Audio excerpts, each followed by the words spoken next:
Last Friday night, Ireland picked up their first win of their autumn campaign after a 22-19 win over Argentina. And while it was vastly improved from the opening night defeat to the All Blacks, Andy Farrell will still have plenty to chew on after a disappointing second half display at the Aviva Stadium. This weekend sees Fiji come to the Aviva, and there'll be talk about the team and all of that. But over the next hour or so, myself, Will Slattery, Luke Fitzgerald and Mike Sherry are going to dig into everything on the latest episode of the Left Wing podcast. Mike, thanks so much for joining us again. No problem. Pleasure to be here. Yeah, last time we had you on, Munster were in crisis. Ireland, I don't think have reached that level just yet. But, after 2 games into the November campaign, as I mentioned, the All Blacks game was very disappointing, probably one of the worst performances of Andy Farrell's reign. It looked like things were back on track after 15 minutes against Argentina, but after that second half, where do you sit after 2 matches of November? Where is this Ireland team at? How concerned are you with what you've seen over the first 2 weekends? Yeah, definitely not at the crisis stage Munster at a couple of weeks ago. But yeah, look, it has been disappointing. The New Zealand game was definitely a bit of an eye-opener. Obviously, there's a lot that goes into considerations around your schedule of fixtures, but playing them for your first game after 5 months, to me, is crazy. But obviously, look, there's TV considerations, there's different scheduling concerns around that as well. But then moving into the Argentina game, it was a good opportunity to get back on the horse. As you said, the first 15 minutes were really positive, but it was just indiscipline that kept Argentina in the game. The first half, it kept them ticking over. They kept taking their shots and getting points on the board. And then they had a piece of absolute brilliance in the second half that really brought the game back to life. And by the end, Ireland were holding on. It was a knock-on. At the end, I think there's been a few comments whether or not it was or wasn't, and it wasn't replayed live, but I think there's been clips shown of it since. It was a knock-on. But yeah, Ireland were really holding on at the end. Turned into a nervous affair, and you were hoping that it was going to be obviously a tight game. Argentina are a quality side, but you were hoping to get a bit more of a spring leading into the next 2 games, but that wasn't the case, I don't think. Luke, our colleague Rory O'Connor, I think the headline of his piece was Ireland must decide if they're kind of the emphatic force of the opening half against Argentina or the fading force of the second half as they go on in November. What's your takeaway from last Friday? Do you kind of look at the opening exchanges when Ireland looked crisp, looked back to close to what we know of them, or is it the second half, as Mike mentioned there, with the ill-discipline, their inability to score in another second half for the vast majority of it? What do you look at in terms of that? Yeah, I mean, I don't know if you get to decide what you are. I think, Ireland obviously want to be that team that we saw in the first half, and there were definitely some improvements there. My own sense of the game was that I think Argentina got off to a real shocker of a start, actually, to be honest. I think, the yellow card really didn't help. I think it's hard to play against Ireland and New Zealand, South Africa, these kind of teams without, the full complement on the pitch. And I thought that was kind of what transpired during that period. I thought Ireland's best period was when actually, most dominant period was when Argentina were down to 14 men. So it's kind of hard for me to know if that was, I thought it was hard to know whether Ireland had really come on or whether that was just a function of Argentina being down a man. So look, I think it's a game of fine margins, isn't it? I wonder what would have happened if Tadhg Beirne hangs onto that ball over the line. Ireland go probably 19 up at least, and you're kind of thinking, okay, well, this is looking pretty good, and we're kind of in good shape to kick on. I wonder what happens then. Whereas the converse happens, he drops it, and all of a sudden, there's just a little bit of doubt creeps in. Argentina are not a bad team. They had a very good rugby championship, obviously some good scalps there. So, I think there's a few things at play here and why we saw Ireland stutter a little bit. I think, Mike's point about the discipline, it's been talked about a massive amount, hasn't it? Pretty much straight away throughout the game and in the aftermath. And that's a kind of concerning area for me. I probably hadn't realised, I hadn't been keeping a tally myself of it, but it's something that I think that was very concerning the last 2 weekends. It just didn't seem to be able to stop themselves from, panicking when they were under pressure. And then there were times when they weren't even under pressure, giving away silly penalties. And I was a bit concerned with Andy Farrell's comments after the game. I thought that was a really unusual way to describe what was going on about people actually, the penalties were coming from a good place. Whenever you put on a green jersey, everything you do should be coming from a good place, but you have to be smart. You have to find the balance between that violence and between being, absolutely, clinical. And I just feel like they haven't found that balance, and they haven't found it for quite a while. When you look back on Ireland's penalty record over the last maybe 5-6 games, it's actually not that good. So going back to the 2 tests in South Africa and the 2 games in this window, they've conceded 46 penalties in 4 matches, which is a staggering number. And another thing that jumped out to me is in those 4 games, the opposition has kicked 23 pointers. So they've given up 20, kickable penalties that were converted in 4 matches. Like that's giving teams so many easy ins. And I know sometimes it's like kind of a bend but don't break, and you give away a 3-pointer to save a 7-pointer. But a lot of those, that's not the case in a lot of these. It's kind of coming from, areas when the opposition actually weren't really threatening the line, and Ireland just can't help themselves. Some sloppy, like not rolling away penalties, a few things like that. Like, I think that's a dangerous mindset, though. I don't know what Mike's view on that is. Like, I've never really bought into this smart penalty thing when you're close to the line. The only time I can ever see value in that is really at the very end of a game, if you're hanging on like 81 minutes, 82 minutes, or something like that. Maybe the late 70s.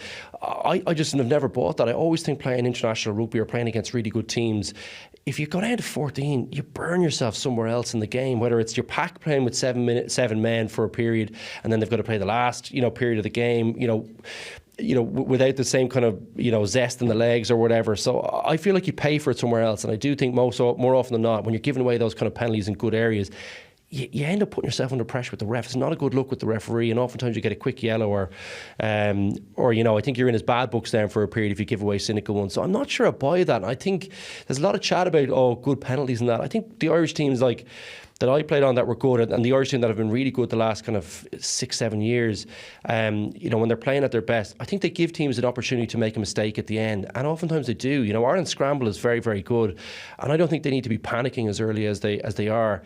And that's a concerning thing that's kind of come out to me. I don't know, Mike, do you have any thoughts on that? I'm not sure I'm making much sense there, but...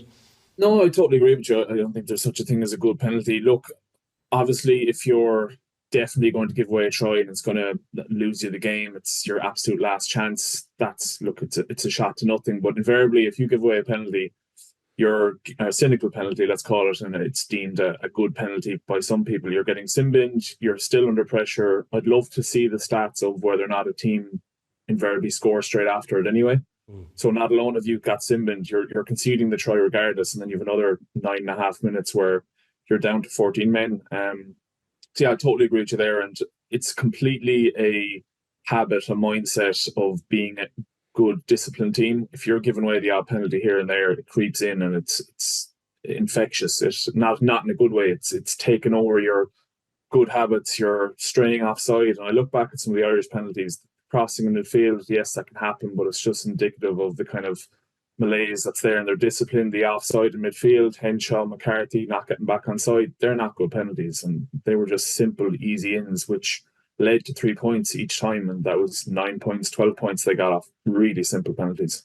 Yeah, and I said the opposition have kicked 23 pointers out of those 46 penalties. That leaves 26 penalties where they weren't, kickable. So there's ones when Ireland are on the attack as well. And even Mike mentioned the crossing. Like for me, the Joe McCarthy try should have been disallowed. Like Caelan Doris is on front of McCarthy and actually nudges an Argentinian defender. I was astounded that wasn't looked at. If I was the Argentina captain, I would have been screaming at that. That should have been, I think, a penalty to Argentina. Another one on the ledger and a try wiped out from your captain because kind of overrunning a ball or getting a little over eager.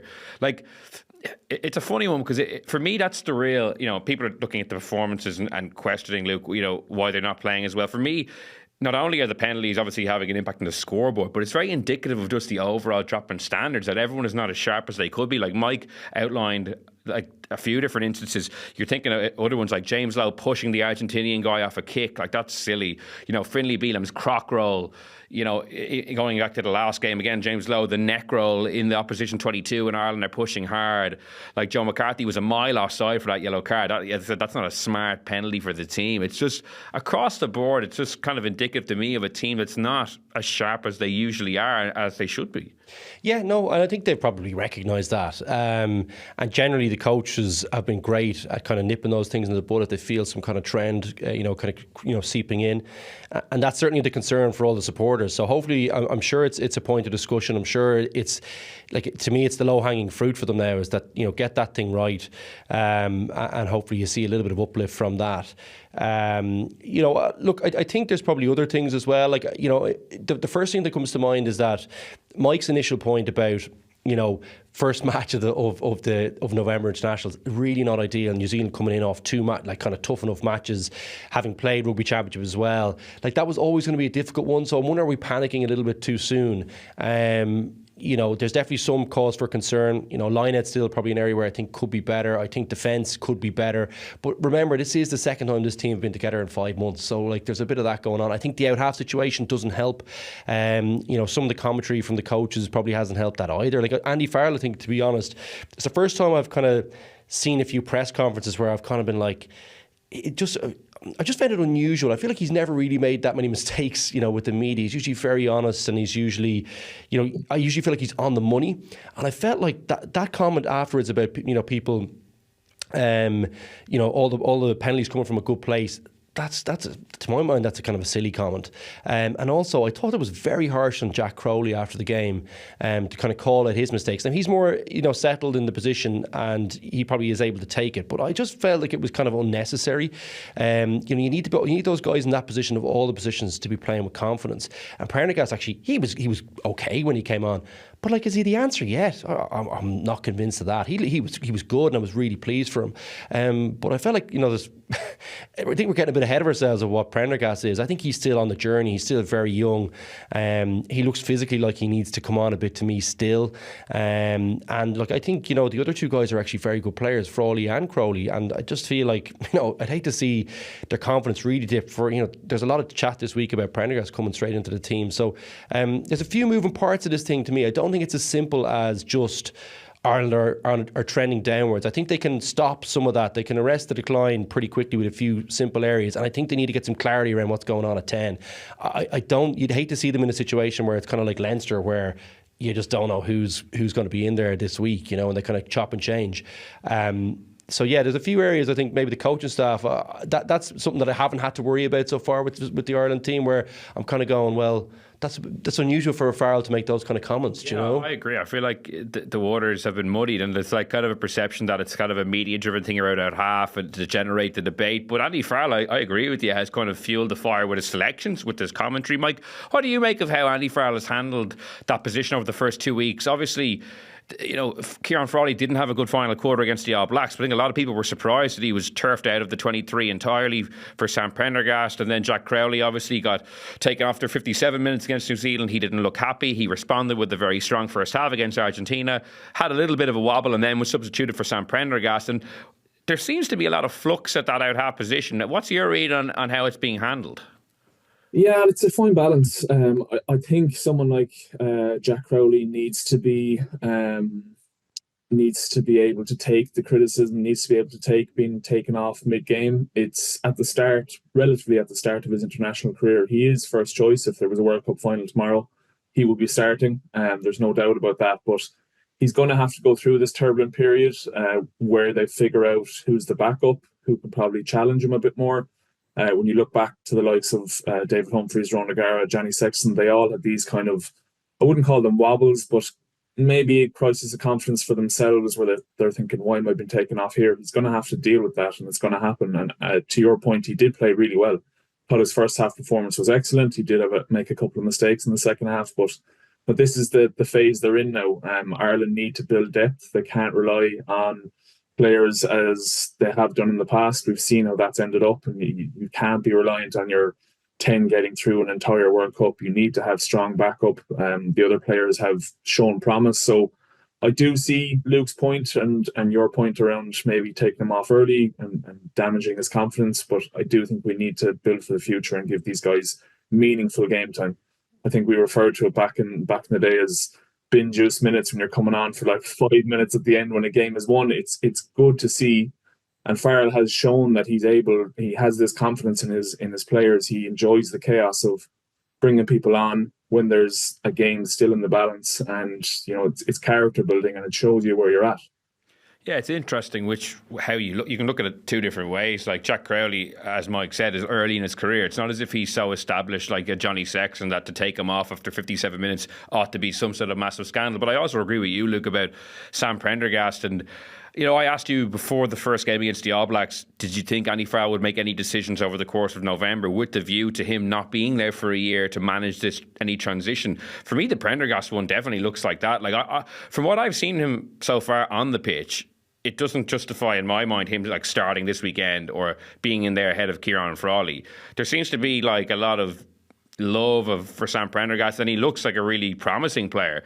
Like, I watched him play for the Ireland under-20s, 5 games in Six Nations, 4 or 5 at the under-20s World Cup, but that means nothing. Yeah, but he hasn't been so good in my mind that he ought to be like leapfrogging 2 other out halves who I think have shown, good promise in the Ireland jersey. Obviously, Crowley had a tough start to the season, but I'm finding the Prendergast elevation by Farrell quite curious. I don't know what you kind of touched on it there, but yeah, I am too. Like, sorry, nothing is as strong. Like, he's showing promise certainly, but like I just feel like you've got to be playing in the blue jersey, for week in, week out, to be jumping across or jumping over both Ross Byrne and Frawley, and that's not to say that it's not possible for someone who's sitting on the bench or who's not playing to still catch the eye of the Irish coach. It's just very unusual, I just rather have a bit of a body of work, and I think it's a great point by Mike. Like, you do need to be able to deal with these setbacks, but I just feel like you also need to be able to play through a period where it's not going well for you in a game, and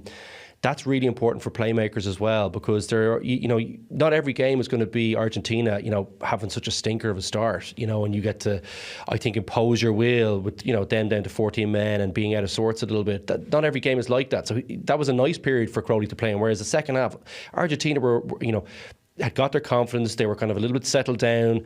They had a bit more ball. They obviously had that lovely try, and you're kind of thinking, now would be a good time to see if you can actually play through that period, like, not rather than actually change the whole thing around. So there's another side to that too, where you need to have confidence in guys to go, well, look, he's having a difficult period here, but like, stick with him. He's got the personality to get through this. And I kind of feel the same way about Frawley. I think it would have been good to see him stay on the bench and have that 25 minutes. Because him loose seemed very harsh. I thought it was a mistake when I saw the team sheet. I think it was a bad 20 minutes, but I feel like after investing time with them in South Africa, the way he delivered there at the start he'd had to the season, I know he had a very poor 20 minutes, but to kind of set that aside to almost like then elevate a new next person, I just thought was a bit misguided, I thought. Well, I think Mike is in a real good position to actually answer this, because I think hookers oftentimes are in this situation where they get brought on with maybe 20 minutes to go, and you're also brought on, generally speaking, when there's a break in play. It could be a line out. So oftentimes hookers, I just think it's such a difficult position because of that. And I feel like you're actually really well positioned to comment on it. Sometimes it's a really difficult job to come on with like 20 minutes to go and either have an impact if the game's going against you or just fit into the team. You have to kind of have a feel for the game. And I thought Frawley, like, things were not going well for Ireland. Like, they were giving away stupid penalties, people were dropping balls, and he kind of compounded that. He didn't stop the decline, but like, I kind of felt like he almost was, I thought it was really harsh. I don't know is there anything in that? Do you think, like, should he have shown a bit more, I don't know, understanding of how difficult it is to come on the pitch when the team is not playing well? Yeah, again, as you know, they're seeing stuff, and they put so much stock in the training environment and how people train, as well as what we see at the weekend. So we always have to factor that in. But I think your point is really valid. Sorry, back to Crowley about seeing him through a tough period and not just hauling him off the back of 2 or 3 mistakes. So that's also a really valid point in terms of looking at it, and him being resilient and being taken off, but also the coaches having confidence in his character to be able to pull through and not make an immediate change. Again, to your point around the hooker coming on, my nightmare coming on as a hooker was if the lineout had been going poorly and you come on to a lineout, it's like, oh God, this is going to be, they're going to target you. The annoying scrum half is going to be pointing at you, screaming crooked in your face. The crowd are going to be baying for your blood behind, and like, you're praying for a front ball, and some genius lineout caller would call it to the tail. So that was a really hard environment to come on. As a hooker, coming on for a scrum was ideal. You just put your head in a hard place and push as hard as you can. It's very different for a 10, I would imagine. I've never done that, but like, coming on, dictating play, telling people where to go, thinking about 5 or 6 or 7 different jobs.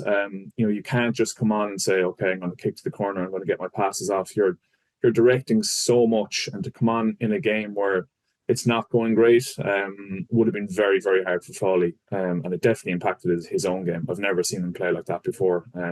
And I doubt he ever will have 20 or 30-minute impact in a game like that because he's a quality player. Yeah, I think that's a good point. Like Mike says, I've never seen him play like that before. I feel like he was judged off the worst instance of his professional career and hooked out at a time where it looked like he was finally building into the jersey as like, a fight for Jack Crowley.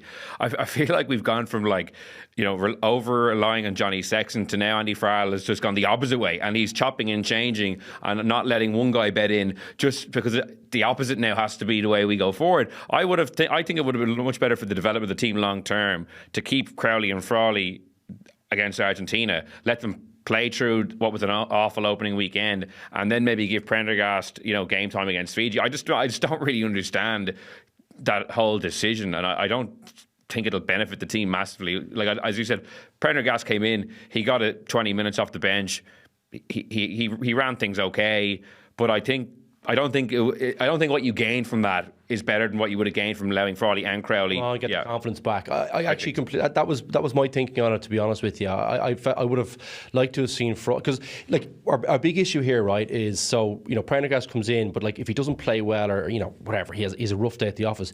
Like he doesn't necessarily go back into the Leinster 10 jersey straight away. Whereas I think Frawley probably at this point is probably the number 110 in Leinster. Now Ross Byrne will have something to say about that, but I think when he left to go into November camp, he was the number 1 guy in the Leinster jersey. So I think he probably goes back in there. I could be wrong on that, but he probably does go back in there. And so we're left in a situation now where, Farrell doesn't really know what he has coming out of November, I think, in that 10 jersey, whereas we went in going, well, we know we can hang our hat on Crowley, and even if he's having a tough day, we know we can kind of work through it. But like if he doesn't, we've seen someone come on and change the game and deliver something fairly special in Frawley. But I don't know if we necessarily saw that with Prendergast, but it's being hailed as that. So yeah, it's an interesting spot to be at 10. It's why I brought it up, is that I kind of thought the conversation around that was very harsh from Farrell. But look, the other side of that is that international rugby is very harsh. You have short windows and you've got to deliver.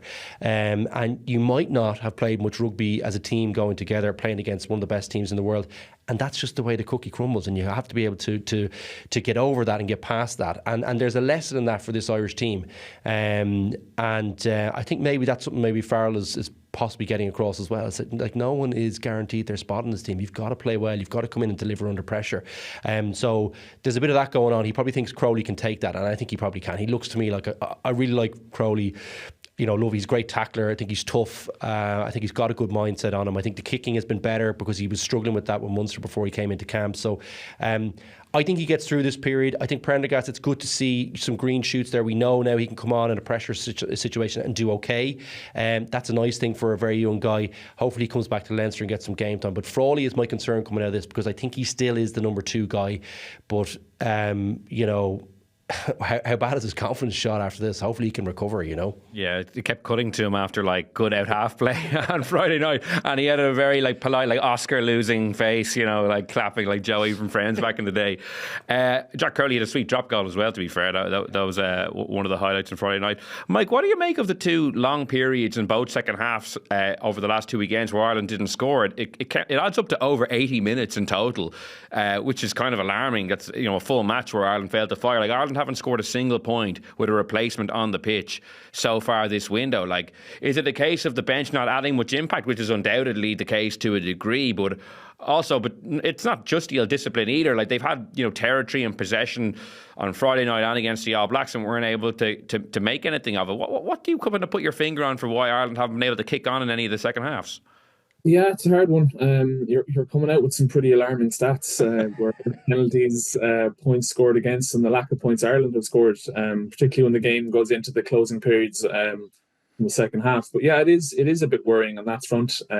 You would like to think that we've impact coming from the bench, but the stats don't bear that out. And if we do want to win these close games, if we do want to progress, obviously past the quarterfinal in the World Cup, we're going to have a good start, but we're going to have to back it up, and we're going to have players coming off the bench. I'm a massive fan of Ryan Baird. I think he adds so much off the bench or starting, and I don't think didn't have it the last day. I haven't seen him play particularly well this season in comparison to what he can bring, and I do think he needs to be given a shot in the team and see what he can do. I don't know, again, how the training environment is, how he's performing during the week, but I would be a huge fan of his. And if you're looking for impact off the bench, I think he's the guy to bring it. He has so much to his game, his power, his pace. It just doesn't seem to be happening at the minute. And sorry, that's just a microcosm of probably what's happening coming off the bench for Ireland.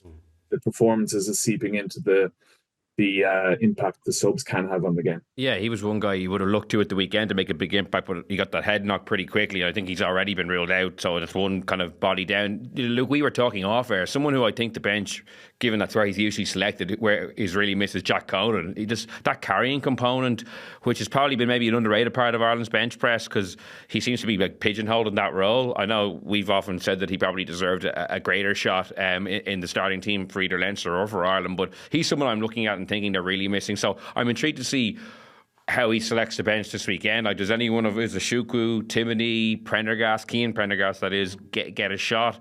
Because I do think they're lacking something, a bit of dynamism in the carry off the bench. Yeah, but look, this weekend is probably not like, look, Fiji are good, but I don't think they're as good as, say, Argentina and New Zealand. In saying that, yeah, look, I mean, it's still good to have, a bit of oomph there. You know, you'd think Ireland hopefully will be in a better position. You'd think at maybe 60 minutes, so it might be completely different. The game might have a completely different composition at that point, and I'm kind of, to really judge, Australia might be a better place to judge it. Although I think it's probably tight enough between those two. Yeah, look, I like Baird. I really like Baird. I think he's probably struggled this year to get form with Leinster. Didn't finish off last season unbelievably well as well. But I agree with Mike. Like, I think we don't produce that kind of athlete that often. Like, that pace, that top end pace that he's got. So we need him to get some form soon. He seems to be struggling to get into the Leinster setup, really, or consistently be a factor for them. Whereas I think when he broke on the scene, you had these kind of 50 metre, 60 metre runs. You're kind of going, wow, he's really catching the eye, and his confidence was up. So, yeah. He's one I like, and definitely can give you that off the bench. He's also strong on the line out, and looks like his work on the floor has improved a lot, I think, in the last year or so. So hopefully he gets back in form quickly and recovers, obviously, from that head knock. Conan, I think, had just cause to be very disappointed with not starting for Leinster and Ireland last year. I thought he was brilliant for large parts of the year, a good bit better than Dars, but Dars finished the second half of the season in Leinster, I thought, quite strongly, but didn't get an unbelievable Six Nations. I think we both thought that, did we, at the time? Maybe I'm putting words in your mouth, but yeah, they miss him. I like Izuchuku. I think he's a big man.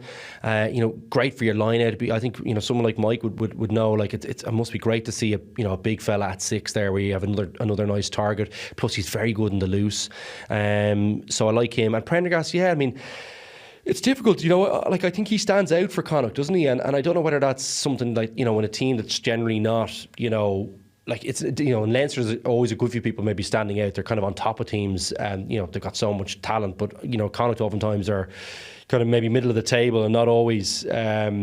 Maybe might be harder to stand out there sometimes. You might be just hanging on in games because you're not going to be on top all the time.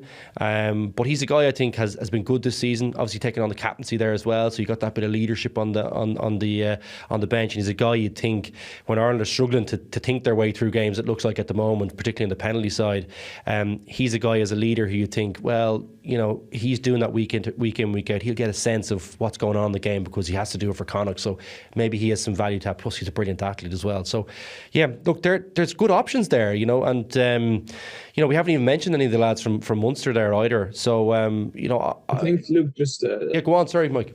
Something that's massively impacted the impact off the bench is the injuries to the front row. I think when you're losing Dan Sheehan, Tyke Furlong, and you're so reliant on Porter, I think being able to bring on big, heavy, impactful front rows around the 50-minute mark has such a benefit to a team, particularly in international rugby. You see it. It's very rare front row would play longer than 50, 55 minutes. I can't remember the last time I saw Porter being taken off, not out of necessity. So that's a massive problem for Ireland. Cian Healy's been an incredible servant. He'll probably be playing for another couple of years, knowing the athlete he is and how well he looks after himself. But we need to develop depth there. And then getting the two guys back, Sheehan and Furlong, being able to rotate between Kelleher and Sheehan is crucial to this team. And then not having Furlong playing week in, week out, and having an operator like Beelum, who has proven himself to be very adept at international rugby. Having the two of those guys would benefit Ireland hugely as well when it comes to the impact off the bench. That's a great point. And you miss Furlong around the pitch as well. I think his handling particularly, he's special around that, but also I really feel like the last year or so he's got that tackling back, particularly for some of those matches he played for Lens, some of the hits he was putting in, and for Ireland too. That's a great point, Mike. I think often a forgotten area in terms of impact, but that 1-2 punch between Sheehan and Kelleher, like there was a period where I was thinking, I don't know if that's right after kind of World Cup and all that, but maybe before the World Cup I was thinking, God, that might be the best 1-2 combo in the world, because Kelleher probably hasn't hit the same straps in terms of, after all the injuries and that, he doesn't look like he's running tries in from 50. Sheehan obviously is, but we wait and see how he comes back from that. But certainly at a point I was thinking, wow, like, is there any team that has that 1-2 combo? And then the two boys from South Africa obviously are looking pretty strong after the World Cup. But that's a great point, and like those guys are just unbelievable athletes. Again, we wouldn't produce that often, like the caliber. Like Sheehan looks like a back three player when he's in open field. You'd hate to see him come at you, but we miss those guys too. So yeah, I think Furlong looks like he might be available this weekend. Sheehan obviously won't be back until, he probably will miss the entire Six Nations as well, but might get back for the back half of the club season. Mike, I'm wary that we haven't actually touched on any positives, considering Ireland did win the game, and we've gone like 30 odd minutes, which that's the standard I suppose we judge Irish rugby by these days. But did anything in particular stand out to you in terms of the good? Like a few things that we were chatting about before you came on. I thought Robbie Henshaw looked really sharp back in the team, in particular in the opening stage when Ireland were really on top. That was one of the big things for me. What did you see that you liked over the course of the 80? Yeah, I hope it's not my influence. Last time I was on, we were talking about mental health. I don't think a positive word would say. Half an hour it was all negativity. But yeah, you're right. There was definite positives. Henshaw was brilliant, and we just talked about a lack of depth at front row and impact off the bench. To have the likes of Ringrose, Henshaw and Aki kind of rotating and Osborne now coming in as well, they're top class operators, and to have that is a massive benefit to Ireland. I thought Ringrose kind of gets overlooked, but he was amazing. His tackling it's reckless at times, but he just launches himself into everything. Luke will know better than me, but defending out in that 13 channel, it's the hardest place to defend on the pitch, and I'd have a lot of trust in him. I think he's a very good operator when it comes to the attack side of things as well. He makes gaps, he runs really hard. He made a lovely break up the pitch there from a bouncing ball. He found a gap, and I think he kind of gets overlooked. So he was really good. I thought Crowley, obviously we've touched on it for the first 40 minutes. One thing actually, I'd be interested to get Luke's opinion on this. His kickoffs were exceptional to me. He gets incredible height and hang time, and I think one of them, James Lowe, overran, was able to get in on the ball. He held it up for a turnover maul.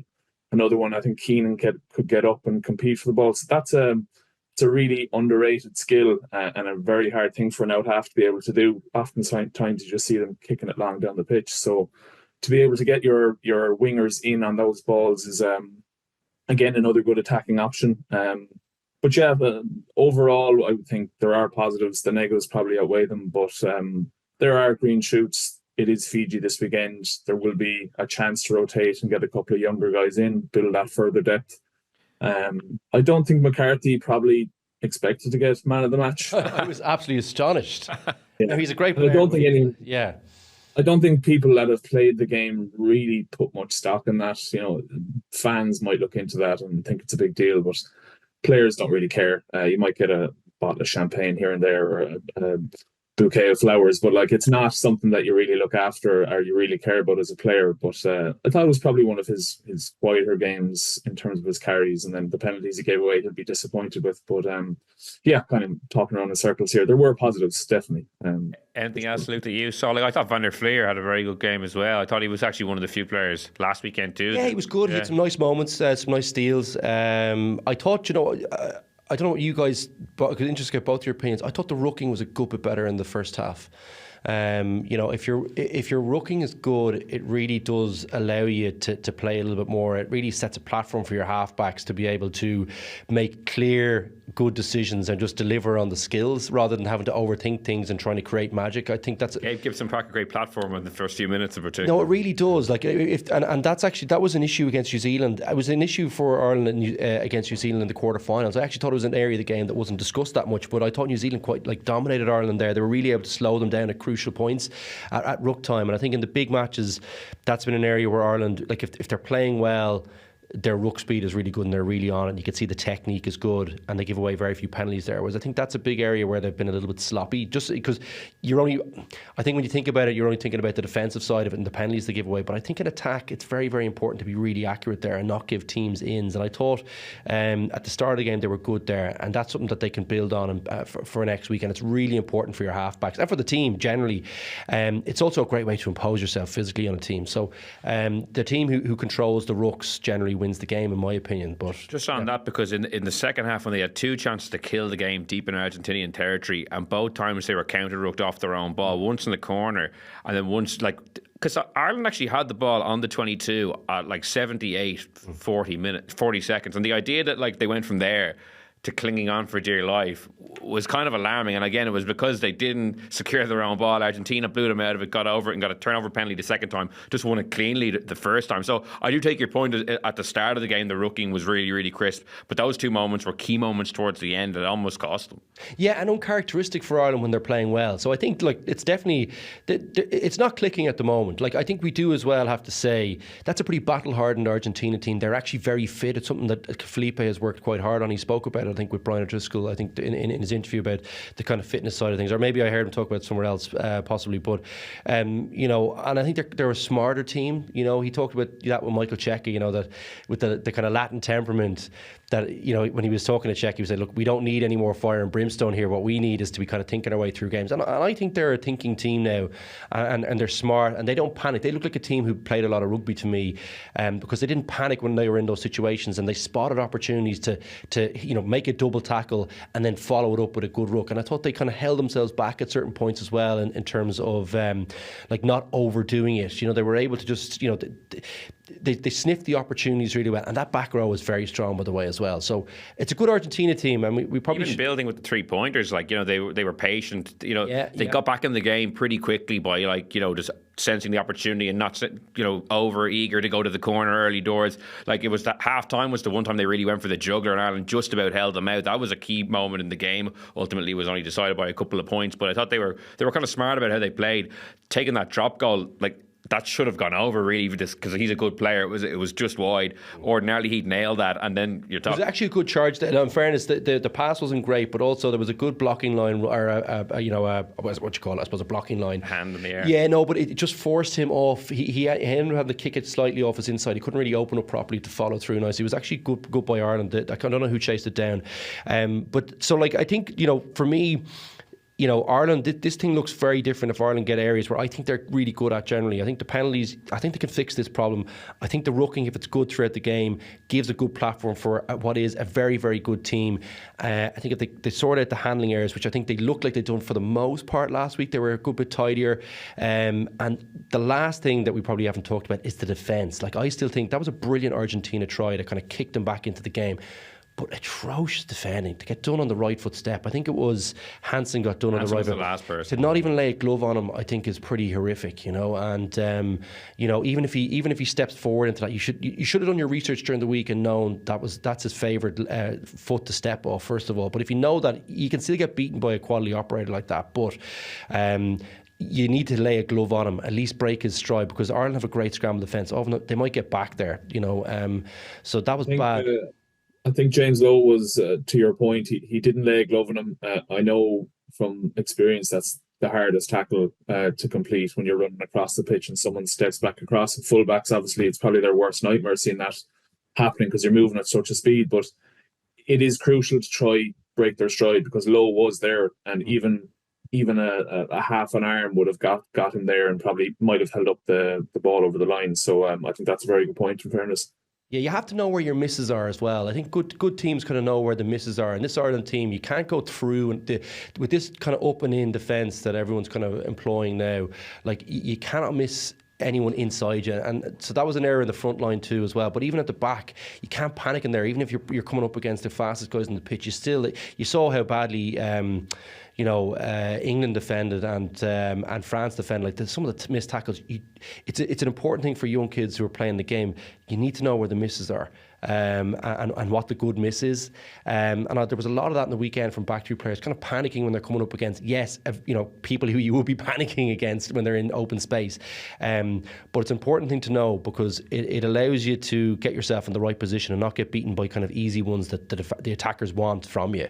Because attackers will show you, like you can see the Argentinian, like his body opens up to show you that he's coming on the outside, but he's always coming on the right foot step. He's setting it up, and if you look at the body angles, you should get that one right. So look, I'm getting into the complete weeds on that, but I do think Ireland can defend better as well. And I think if you get all those things right, I think we see the Ireland that we've seen over the last year or two. I don't think it's panic stations. I do hope that they stick with Crowley at 10, and I'd love to see Frawley back in there.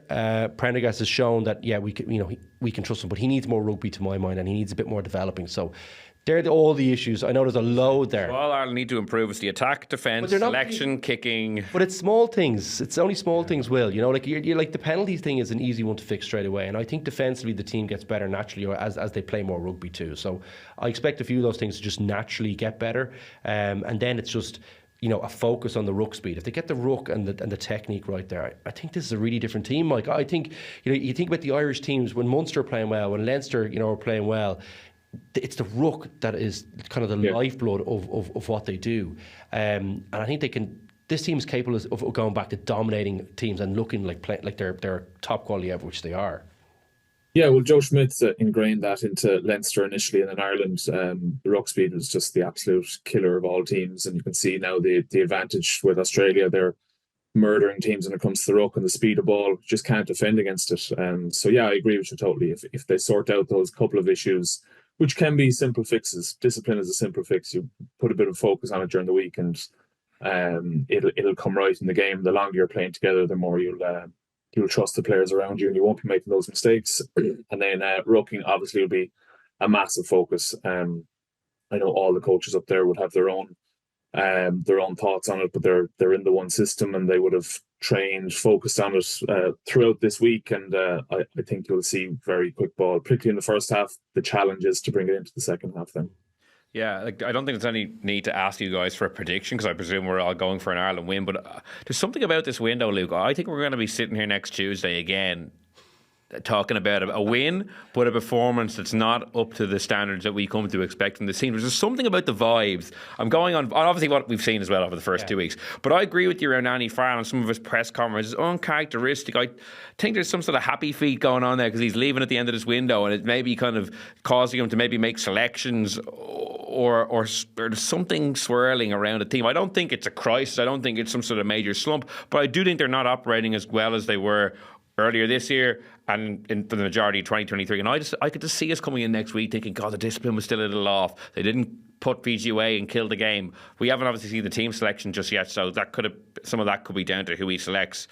But there's something. The last point you make is if they do, as Mike and yourself said, if they make some changes, which I think it's a good opportunity to do that, and they should do that.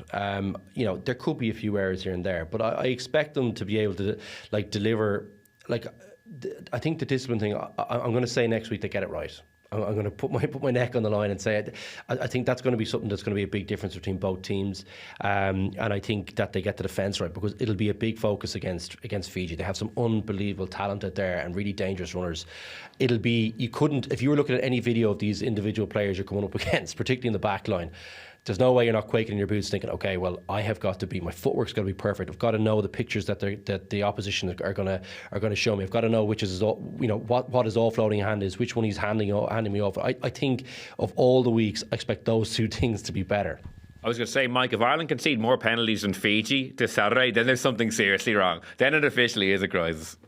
Yeah, well, Fiji are the type of team where you can go in with the best of intentions, great game plan, and then one of their players can just hand off 5 people and run up the pitch and score a try. So it's definitely a banana skin. It can be a fixture that can go very wrong. I think Ireland, because of how structured they are, how well coached they are, and how efficient the players are in their set piece, hopefully it comes right as well for the weekend. The lineup we haven't touched on hasn't been of the required standard, but I do get nervous at times when you're coming up against the likes of Fiji. The longer they're together, the better they get.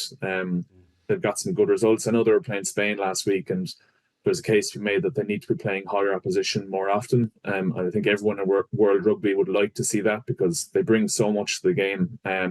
But yeah, not that I don't think Ireland won't win, not that I don't think they will rectify a lot of the issues, but I can see us missing a lot of tackles. I can see us having to rely on scramble defence a lot. And the more pressure you're under, the more penalties you tend to give away. So it'll be very interesting to see how we adapt to Fiji, who are completely off the cuff and will throw different pictures and challenges at you. Yeah, it'll be interesting because like when Andy Farrell, I think it was 2021, I think Fiji was the middle game. He made some changes, or 2022, sorry, the team didn't play well. I think it was Joey Carberry's last Ireland cap in the end. The team didn't play well, and Andy Farrell was particularly scathing about the performance and the drop-off from the usual kind of level of the starting team. So I am interested to see how many changes he does make, in particular because the two performances we've seen in November thus far haven't been great. Yeah, he might give them a chance to kind of play their way into some form, but I still think he should.